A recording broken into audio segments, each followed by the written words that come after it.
I visit a lot of business schools. I've been doing this for almost 30 years. And if somebody were to say to me, Rob, given a combination of your visits to business school and your work in a corporation, what do you wish, what are you not seeing business school students, graduates, coming out of, whether they're undergraduates or people coming out with master's degrees, what don't they have enough of? And without hesitation, I will say they don't have enough critical thinking skills. They don't have this ability, now I'm generalizing now, to sort of look at, for example, a set of numbers and look at it skeptically, instead of just assuming that it's right. Is it actually right? Looking at the data and asking why. Now this handsome fellow on the right with the big mustache, I have his picture up for a reason. That fellow was Stephen Wolf, who was the CEO of the first company. He hired me into the airline business. He was CEO of Republic Airlines, and he hired me in 1984. And Stephen Wolf was all about asking why.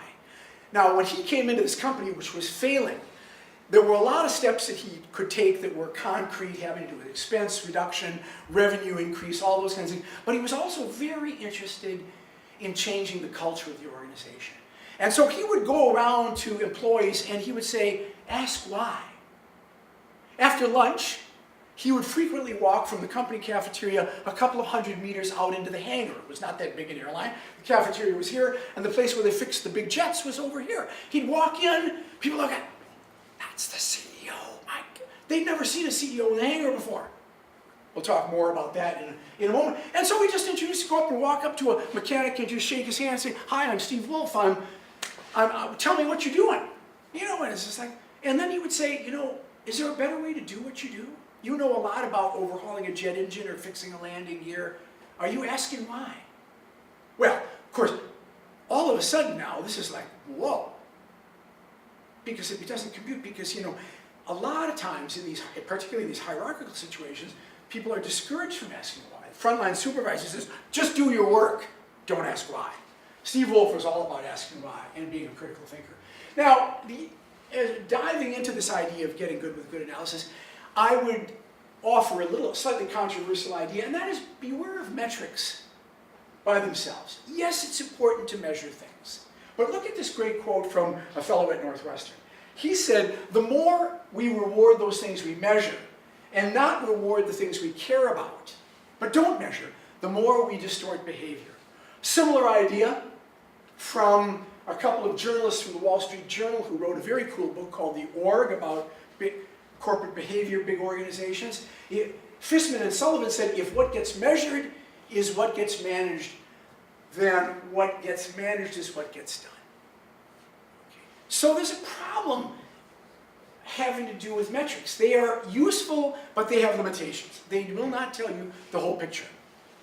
And as part of that, in terms of getting good with good analysis, a couple of things to say here. One of them is the problem of over-analysis, or what we call analysis paralysis. You get 75% of the answer. You're given a business problem, and I saw this a lot.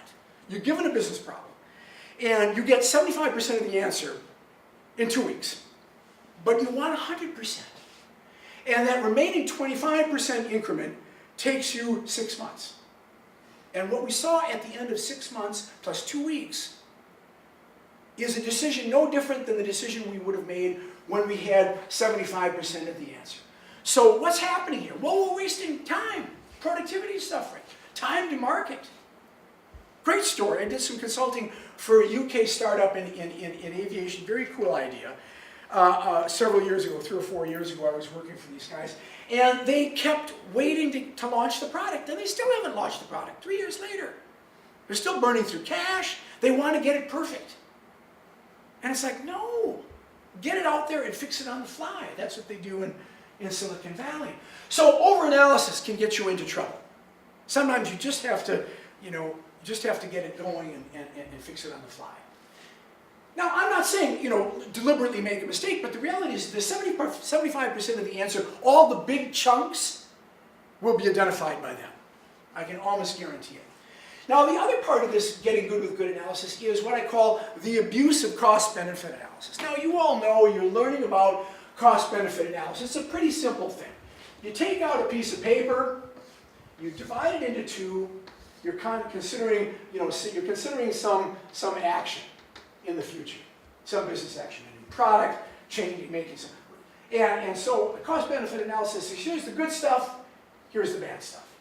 And typically what happens in cost-benefit analyses is that this column is full of all the good stuff and there's nothing on this side. And oftentimes the reason there's nothing on this side has to do with, well, we're going to take some action that's going to simplify the product. And by doing that, we're going to reduce expense.